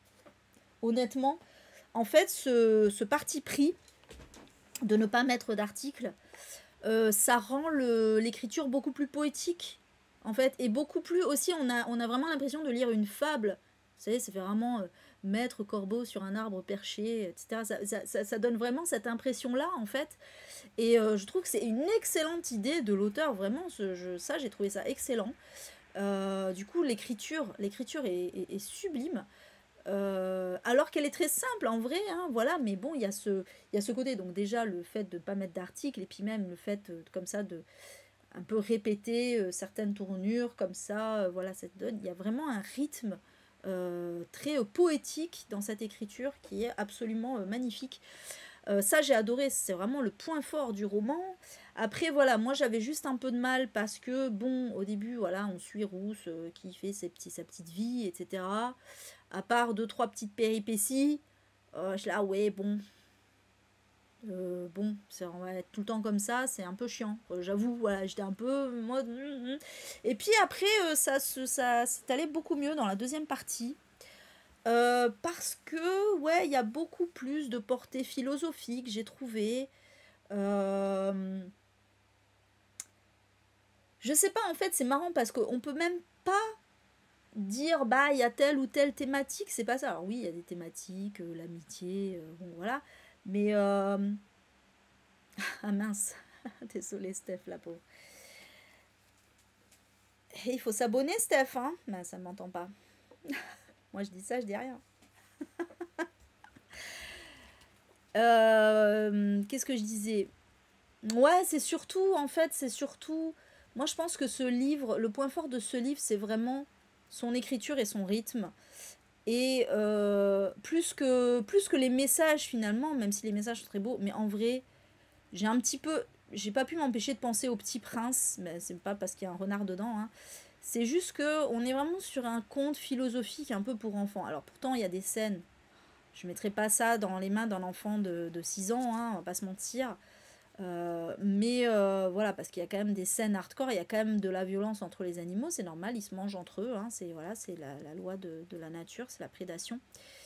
Et ouais. Mais malgré ça, ça reste quand même vraiment un conte, moi je trouve, voilà, pour les enfants. Pour les enfants, les préados. Mais du coup, c'est beau, c'est comme le Petit Prince, voilà, tu sais que, bah oui, ça enfonce un petit peu des portes ouvertes, mais c'est sublime. C'est sublime. Et ça apprend beaucoup de choses aux enfants. Et voilà. C'était. Ouais, et puis bon, il y a plein de. La deuxième partie est beaucoup mieux, parce que je trouve ce qui se passe avec Rousse est vachement plus intéressant. Notamment, voilà, c'est marrant parce qu'il y a des animaux qui sont inconnus et tout ça. Alors toi, tu devines, ah bah ça c'était des humains. Les humains ont disparu, mais à un moment elle voit des squelettes en fait et elle les décrit. Bon, c'est des humains. À un moment, voilà, t'as des animaux, c'est pas ce que c'est. Tu te dis, ah oui, bah ça doit être ça. Je vous dis rien parce que je vous laisse deviner, mais. Et puis finalement, après, bon, bah, tu vois que t'as eu raison, hein, c'était. Mais voilà, c'est rigolo, quoi. Franchement, c'est trop mignon. C'est trop, trop mignon. Et voilà, il y a même une petite histoire d'amour aussi. Bon, voilà, il y a alors, évidemment le principal, c'est l'entraide, etc.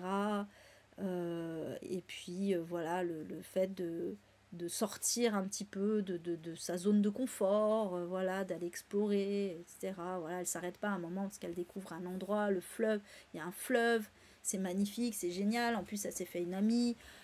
Du coup, ben, elle pourrait rester.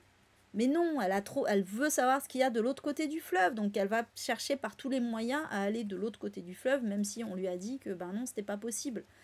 Et voilà, il y a tout ce truc de... C'est vraiment un parcours initiatique. C'est totalement un parcours initiatique, en fait. Et pour moi, voilà, pour moi, c'est complètement une fable où, voilà, on incarne, enfin, c'est le parcours, ouais, c'est le parcours d'un enfant, d'un adolescent, d'un adulte aussi, parce qu'il y a aussi des aussi questions de maternité, notamment, voilà. Donc, c'est tout un parcours comme ça, sous la métaphore de cette petite renarde trop mignonne. Oui, bah la morale, j'ai envie de dire, c'est un peu tout ce que j'ai dit finalement, hein. C'est la morale, c'est la valeur de l'amitié, le fait de sortir de sa zone de confort, le fait de parfois, voilà, parfois on doit se débrouiller soi-même, mais parfois on a besoin de l'aide des autres aussi. Enfin voilà, c'est gentillet, ça enfonce un peu des portes ouvertes, on va pas se mentir, mais l'écriture est tellement belle. Moi, pour moi, voilà, c'est un peu, ouais, c'est un peu comme le Petit Prince en fait. C'est comme le Petit Prince. C'est un peu le même délire. Et c'est vraiment très très beau, c'est trop mime, c'est voilà. Et en fait, je me dis, en vrai, voilà, ça fait vraiment partie de ces livres que même si voilà, ça n'a pas été un méga kiff de lecture, j'étais pas en mode waouh, c'est trop génial, mais qui va me rester parce que c'est un livre ovni, parce que c'est hyper original, parce que c'est trop mignon. Et, euh, et bravo à Denis Infante, parce que franchement, son écriture est absolument sublime. Et c'était une très bonne idée, cette idée de voilà, de pas mettre d'articles, en fait. Et ça marche super bien. C'est ça le pire, c'est que ça marche super bien. Il n'y a aucun problème à ne pas avoir d'article. Je trouve ça génial. Vraiment. Voilà, donc je tire mon chapeau à cette hauteur, pour le coup. Voilà pour ce petit rousse. Ensuite, j'ai lu le fameux Bisous Alice. Ah, super. Ok. C'est lequel? La meuf. C'est plus ce qu'elle fait. C'est lequel que t'attaques, Alice?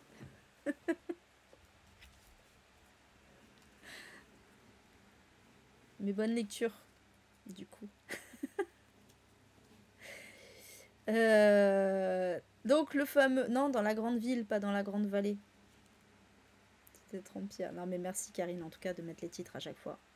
Ah, les ravagés, super. Ah bah j'espère que tu vas aimer. Honteux. Ouais, je sais. C'est un scandale. Bon, ça devrait le faire Alice, je pense, avec les ravagés normalement. J'espère. Hein. J'espère. Donc c'est mis dans la grande ville de Sangyong Park, qui m'a été gentiment envoyé en service presse par la Croisée, que je remercie vraiment. Je suis très très contente de l'avoir reçu celui-là, parce qu'en plus il était vraiment très très bien. Ça n'a pas été un coup de cœur. Malheureusement, ces derniers temps, les coups de cœur se font rares, mais ça a été une excellente lecture. Donc dans ce roman, on va suivre Young, qui est un jeune homme gay qui habite à Séoul. Young, au début de l'histoire, il est en coloc avec une jeune fille qui s'appelle Jae-hee, qui est un petit peu... Alors, ils ont 20 ans, tous les deux, ils sont étudiants. Hein.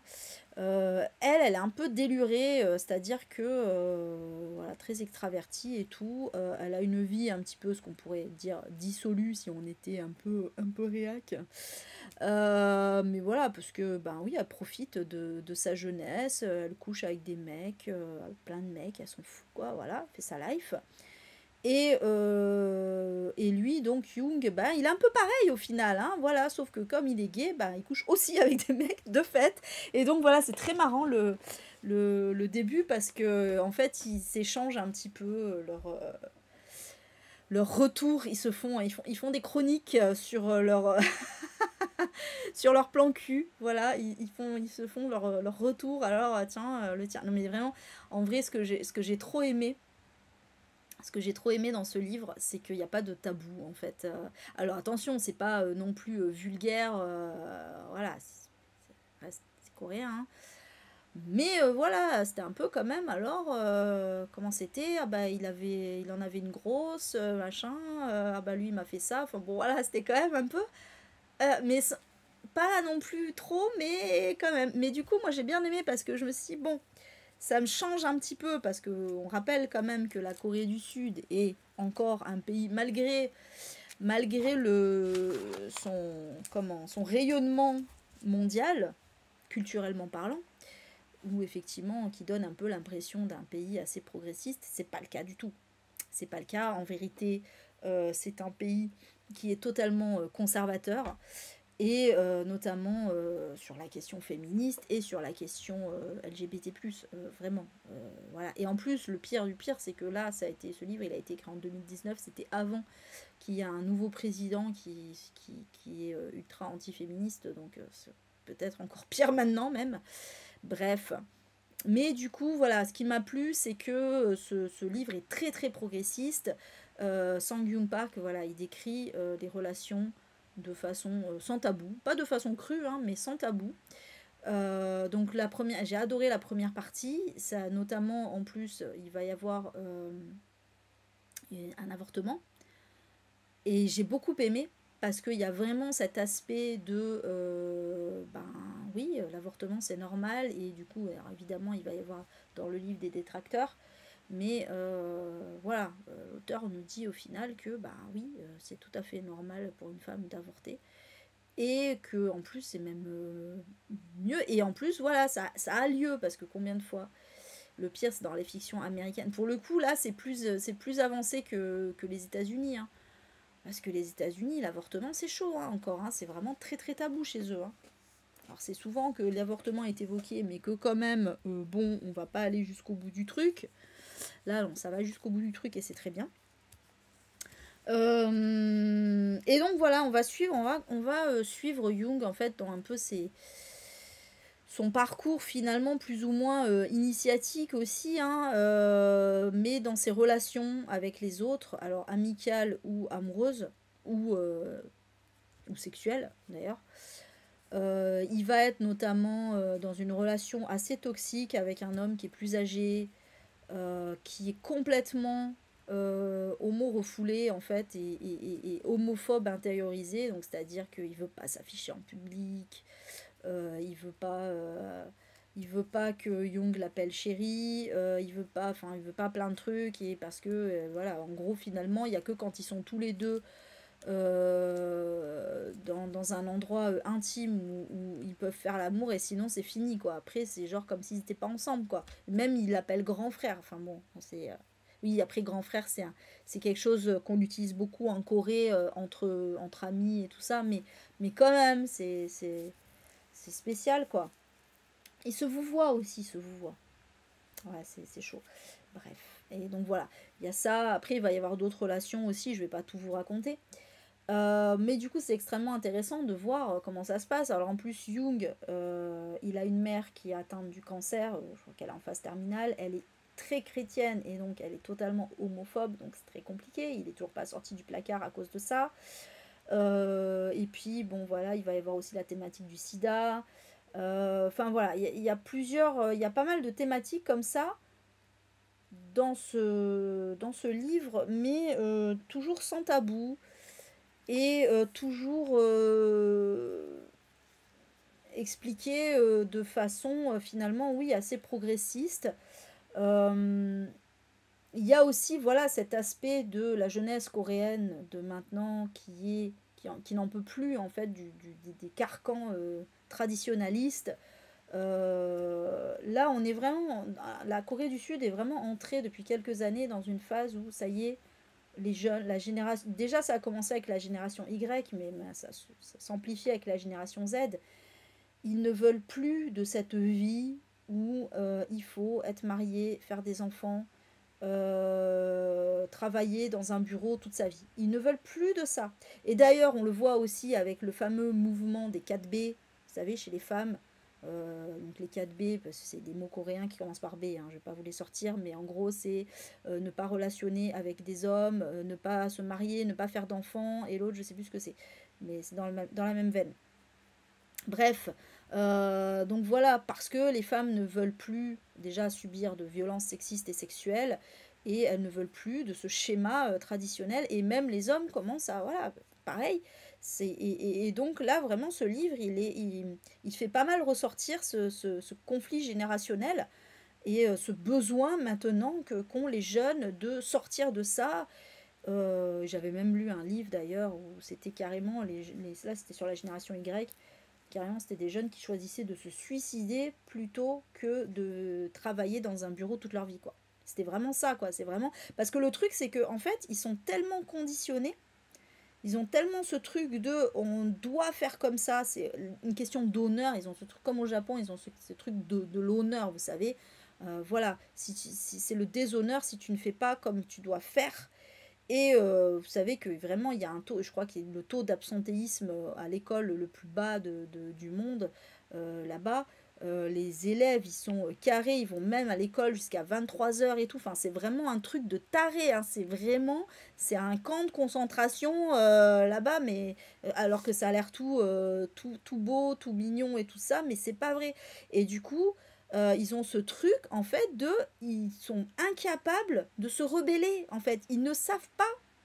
Là c'est récent le truc des 4B et tout ça, c'est vraiment tout nouveau. Ils ne savent pas comment se rebeller, ils ne font pas grève, etc.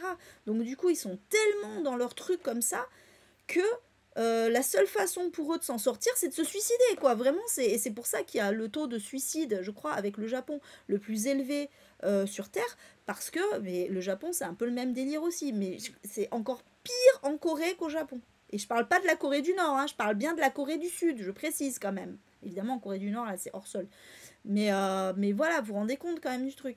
Et donc voilà, du coup, je trouve que implicitement, dans ce livre, on ressent bien et on sent aussi que l'auteur, il s'est vraiment écrit, voilà, c'est pas pour rien que le personnage s'appelle Jung. L'auteur, il s'est vraiment écrit dans ce personnage et on sent qu'il a voulu, qu'il a mis ses tripes, qu'il a voulu vraiment euh, montrer comment lui, il ressentait les choses, quoi. Et voilà, et en soi, ça a été une excellente lecture. Après, voilà, pourquoi c'est pas un coup de cœur, il y a quand même pas mal de longueur, déjà, on va pas se mentir. Encore ça, ça va, mais c'est surtout que j'ai eu vraiment un gros problème avec la temporalité. C'est-à-dire que à un moment, j'étais là, mais est-ce que je lis la même histoire? J'avais l'impression qu'on était passé à un autre personnage et qu'on était revenu en arrière. C'était très bizarre. Je... En fait, j'ai eu l'impression de lire une succession de nouvelles, sauf que c'est le même personnage, mais c'était très bizarre. J'ai vraiment l'impression qu'à chaque fois, on était dans une temporalité différente, mais genre pas linéaire, vous voyez? Et ça m'a vraiment perturbée. Et du coup, voilà, c'est juste ça qui fera... C'est vraiment la forme, plus que le fond, même si la plume est très bien, hein, mais... plume très moderne, mais la construction m'a vraiment perturbée. C'est juste ça qui fait que c'est pas un coup de cœur, c'est un peu dommage parce que sinon vraiment l'histoire est excellente et voilà, il y a vraiment trop de choses ultra intéressantes pour un roman coréen, ça m'a assez surprise. Voilà, je suis sortie de ce que j'avais l'habitude de lire. Et enfin, le dernier, le meilleur que j'ai lu du coup de cette sélection, il s'agit de Classé sans suite de Violaine de Philippis Abad. Qui est donc Violaine de Philippis Abad, c'est une avocate très féministe. Peut-être que vous l'avez déjà vue d'ailleurs, c'est une femme avec des longs cheveux bruns ondulés et avec un espèce de gros foulard dans les cheveux en fait, mais pas comme un foulard, pas comme un voile, hein, pas du tout, juste comme un bandeau, mais un gros bandeau, vous voyez, un peu à la hippie, enfin, elle a un peu un style un peu hippie chic en fait. C'est pour ça que je dis, voilà, si vous l'avez vue en photo, ça va vous parler. Moi, je la suis sur Instagram. D'ailleurs, j'avais pas de suite percuté que c'était elle, en fait, quand c'est une amie qui me l'a offert celui-là. Et j'avais pas percuté sur le coup en voyant l'autrice. Et c'est après, je me dis, ah, mais oui, c'est elle, au fait, je la suis sur Insta et tout. Et donc, dans cet essai, en fait, elle explique finalement pourquoi il y a autant d'affaires de violences sexistes et sexuelles qui sont classées sans suite. Et en fait, elle va nous raconter, parce que sachez qu'il y en a 80% quand même, d'ailleurs j'ai aussi des petits post-it sur celui-ci. En fait, elle va nous raconter le parcours d'une femme qui a subi, mettons, un viol et qui veut porter plainte. Alors, elle dit, c'est pas une femme en particulier, hein, c'est toutes les femmes, voilà, raconter le parcours typique. Merci Kim. Le parcours typique et ensuite on va avoir donc pas mal. Alors attention, faut pas être allergique aux termes juridiques, hein, parce qu'il y a beaucoup de ça. Et après elle va faire un historique de comment c'était avant, depuis quand ça date, cette situation là, pourquoi est-ce que on en a tellement rien à battre des femmes dans la justice en fait, et parce que ça date du Moyen-Âge, etc. Donc elle va faire tout un historique. Et ensuite, elle va nous dire voilà comment changer le système, comment selon elle, qu'est-ce qu'il faudrait faire pour changer le système. Ça passe évidemment par l'éducation, mais par plein d'autres choses qui pourraient être mises en place aussi au niveau judiciaire. Et ah oui, c'est Violaine, pas Valérie. Oui, pardon. Oui, c'est vrai que les couvertures sont assez petites, du coup, je m'en excuse, Karine. Du coup, voilà, donc qu'est-ce que j'ai postité? Bon, voilà, la base. En matière de violence conjugale, une étude de l'inspection générale de la justice pointe que les victimes de féminicides ayant déjà signalé des violences ont vu leur plainte classée sans suite dans 80% des cas.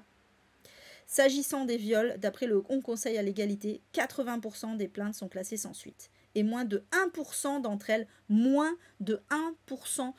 elles aboutissent à une condamnation.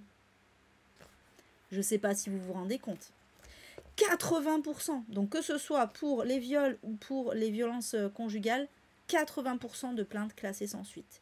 C'est énorme. Et c'est marrant d'ailleurs au passage, enfin c'est marrant, ironiquement, hein, c'est ironique disons, parce que j'ai lu ce livre pile au moment où Norman venait de sortir sa vidéo d'excuses, et oui, enfin d'excuses d'ailleurs, c'est même pas des excuses, non, il s'excuse pas du tout, sa vidéo d'explication où il dit bon ben voilà, maintenant la justice m'a innocenté. Ben non, en fait. La justice ne l'a pas innocenté du tout. La justice a classé l'affaire sans suite. Et en fait, justement, voilà, elle explique bien, Violaine de Philippis, que c'est classé sans suite. Ça veut dire tout simplement qu'il n'y a pas assez d'éléments pour faire un procès, quoi. Voilà. Et elle explique bien aussi que en vrai, dans la vérité, dans la pratique, en vrai, même quand il y a des éléments, ils arrivent toujours à trouver un truc pour classer sans suite, quoi. En gros, c'est vraiment ça. Pour ça, c'est terrible, quoi. C'est un truc de fou. Coucou, Laurence, comment ça va? J'espère que tu vas bien. T'arrives un peu à la fin, mais... donc voilà, du coup, ça m'a fait un peu rire jaune que voilà, Norman, oui, je suis innocent, alors que pas du tout. Du tout. Ça veut pas dire qu'il est coupable, ça veut pas dire qu'il est innocent non plus. Classer sans suite, c'est pas innocenter la personne, pas du tout. Donc voilà, et donc voilà, qu'est-ce que voilà, le festival du sexisme ordinaire. Donc ça, c'est les questions ou remarques quand la personne vient. Donc voilà, en fait, on suit le. Ah mais attendez, non, j'ai loupé des trucs. Oui, j'ai loupé d'avoir des trucs. L'enfer du dépôt de plainte. Voilà, donc ça commence. Vous inquiétez pas, hein, ça va pas être aussi long que, que le premier livre. Donc, bien que la loi l'exige, la police omet souvent d'informer la victime de son droit à être assistée juridiquement dès le dépôt de plainte. Donc ça, je l'ai noté parce que c'est très important. Donc sachez que si un jour vous voulez aller déposer plainte, vous pouvez être assisté par un avocat ou une avocate. Voilà. Donc là, voilà, donc là, j'avais juste postité ça parce que c'était important. Voilà. Donc personne ne le sait, ça, qu'on peut être assisté par un avocat. Ensuite, donc voilà, les questions. Donc là, voilà, on nous dit évidemment que dès qu'on va porter plainte, alors je vous dis pas tout, mais il y a plein de problèmes, que déjà, on doit dire à voix haute pourquoi on vient porter plainte devant tout le monde, c'est mon niveau intimité, voilà. Et donc, commencent les questions à la con. Déjà, voilà, ouais. C'est gênant, on m'a demandé au comptoir pourquoi je venais porter plainte. J'ai dit pour viol. Le policier m'a répondu, c'est-à-dire... Allô? C'était comme s'il voulait savoir si j'avais vraiment été violée. J'ai dû commencer à expliquer mon viol au comptoir avec des gens à 1 mètre derrière moi. Mais c'est incroyable, quoi. Vraiment, on marche sur la tête, quoi. Voilà. Voilà, donc vous voulez vraiment porter plainte, vous ne trouvez pas ça litigieux d'inviter un garçon chez vous dans cette tenue, débrouillez-vous avec vos scènes de ménage à la con, vous ne pouvez pas être séquestré chez vous, circulez. Super. Est-ce que sexuellement il était satisfait avec vous? Et niveau repas, vous cuisinez bien? Parce que vous savez, un homme qui ne mange pas très bien et qui est insatisfait sexuellement, ça devient nerveux. Vous auriez dû crier pendant le viol pour que les voisins vous entendent. Pourquoi vous êtes resté avec cette personne si longtemps? Est-ce que vous aviez un peu des pratiques sadomasochistes? De quelle façon décrirez-vous votre comportement vis-à-vis des hommes?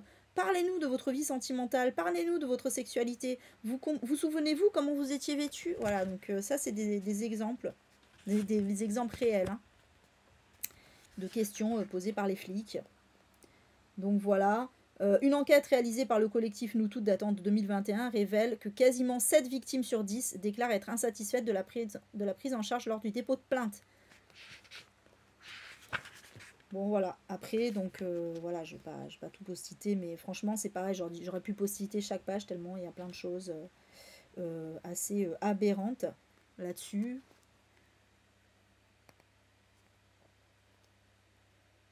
Ouais, on est d'accord, hein, Smile, hein, on est d'accord.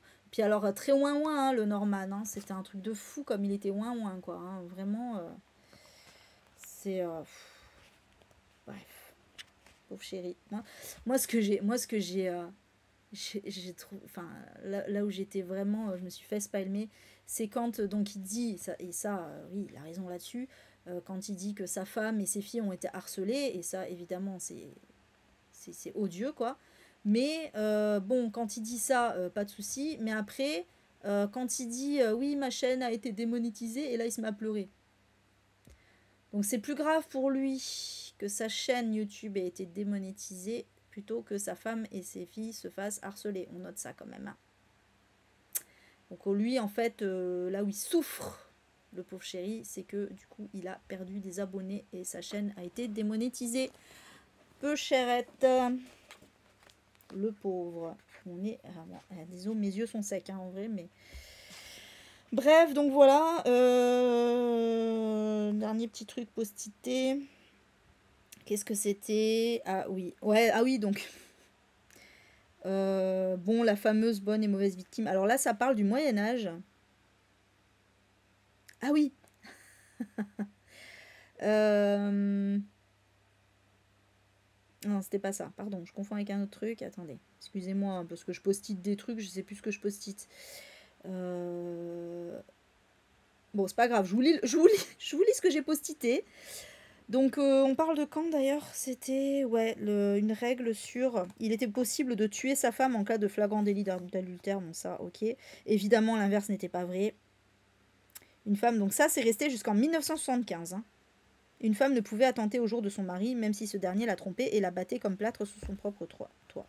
Donc ça, règle qui a perduré jusqu'en 1975. Donc c'est-à-dire que le mari pouvait tuer sa femme, tranquille. Hein. Les acquittements pleuvaient sur la base de simples suspicions d'adultère après un examen rapide du profil de la victime. À la fin du 19e siècle et au début du 20e siècle, il y avait déjà la bonne et la mauvaise victime. Ouais, voilà, c'est ça. C'est en gros, voilà, c'était ça. En fait, j'ai post-ité parce que en gros, à l'époque déjà, on considérait que bon, si tu l'avais un petit peu cherché, ça va, ça passe. Ton mari, il a eu des raisons de te buter, quoi. En gros, c'était ça. La distinction entre les deux se faisait sur une frontière morale. Les règles et les convenances sociales avaient-elles été respectées? Si oui, la femme était considérée comme ayant des mœurs respectables, ce qui rendait sa mort moins justifiée. Donc là, il y avait poursuite du mari. A l'inverse, si elle s'était rendue coupable de séduction, de vie légère, ou si elle avait manqué à ses obligations de mère et de ménagère, alors sa mort apparaissait comme un juste châtiment aux yeux des tribunaux. Voilà, ça passe. Ça passe. Bon, voilà, ça c'était des exemples. Et après, le dernier truc que j'ai postité. Ah oui, les 6 axes d'amélioration du sort judiciaire des victimes. Donc j'ai juste postité pour vous dire les 6 axes, les titres. Hein. Donc mieux informer les victimes sur le droit d'être assistées par une ou un avocat, ce qui n'est pas fait actuellement. Hein. Rendre l'assistance juridique gratuite pour les violences sexuelles et ou conjugales. Investiguer avant de classer sans suite, ce serait pas mal, ouais, parce qu'en fait, elle explique au début que en fait, il n'y a jamais d'enquête qui est faite, quoi. Et donc ça a été certainement le cas de Norman. Ça a été viteuf, quoi, voilà. Sanctionner les forces de police qui ne respectent pas la loi, ce qui n'est absolument jamais fait, hein, l'IGPN, toi-même tu sais. Mieux prendre en compte la mémoire traumatique et le trouble du stress post-traumatique dans le parcours judiciaire. Bah oui, parce que si tu as un stress post-traumatique, il faut peut-être se demander pourquoi. Garantir l'effectivité des ordonnances de protection. Voilà, c'était le dernier truc parce qu'elles ne sont jamais respectées, les ordonnances de protection. Donc, c'est-à-dire que si on a demandé l'éloignement d'un homme violent, par exemple, ben, s'il ne respecte pas le truc, on s'en fout, tout le monde s'en fout, quoi. Voilà. Donc voilà, tout ça pour dire que c'était absolument excellent, que je vous le recommande grandement parce que j'ai appris beaucoup de choses. Et ben ça fait un bon outil en fait pour après pouvoir répondre aussi à tous les mecs qui vont dire oui, la présomption d'innocence, laissez la justice faire son travail. Toi t'es là, oui la justice qui fait bien sûr très très bien son travail. Bon voilà, ça donne des arguments supplémentaires hein, pour dire que ben, déjà la présomption d'innocence c'est juste un terme juridique. Hein, et que ben, la justice elle fait pas bien son travail justement, c'est justement pour ça qu'on gueule un petit peu, hein, voilà. On aimerait bien que la justice fasse son travail. Bref, voilà, en tout cas, eh ben, écoutez, c'est tout. C'est déjà pas mal. Ce bilan lecture aura été si long que si j'avais eu 15 livres. Genre qu'un livre a pris autant de place que les 5 livres suivants. Mais bon. Mais bon, avouez que c'était mythique. C'était mythique. J'étais obligée de vous décrire tout ça. Je ne pouvais pas ne pas le faire tellement c'était... voilà. Merci. Merci Odeya. Voilà, ouais, j'avoue, j'ai rigolé. Je voulais vous en faire profiter quand même. Mais vraiment, je vous jure, parfois, j'hésite entre rire et pleurer. Hein, vraiment. Mais bon, qu'est-ce que vous voulez? C'est comme ça. On continue le combat. En tout cas, j'espère que ça vous aura plu. Et du coup, bah, prochain live et prochaine vidéo, ce sera donc les sorties grand format que je n'ai absolument pas préparées et que je vais galérer à préparer. Ça va être chaud. Je sais pas comment je vais faire. Je vais tout préparer à l'arrache. Faudra pas s'étonner si j'oublie des trucs. Hein. Je sens que ça va être fait à l'arrache. Alors que c'est les sorties les plus importantes de l'année parce que c'est la rentrée littéraire. Ah bon, après, il y avait eu des sorties d'août aussi, mais vous allez voir, je vais encore faire tout à l'arrache. Putain, j'en peux plus de moi. Oui, parce qu'en plus, je suis pas là du week-end. Oh là, d'ailleurs, ouais, accessoirement, j'espère être rentrée à temps. Parce que je m'en vais là. Je m'en vais ce week-end. Et du coup, je serai... Je sais pas quand est-ce que je rentrerai. Donc j'espère qu'il y aura quand même le live. Parce que sinon, je suis un peu mal. J'ai mis quoi dans mon petit planning là? Parce que si je peux pas vous faire les sorties dimanche... Si je peux pas vous faire les sorties dimanche, quand est-ce que je peux vous les faire? Ah oui, c'est des gommes tapales après.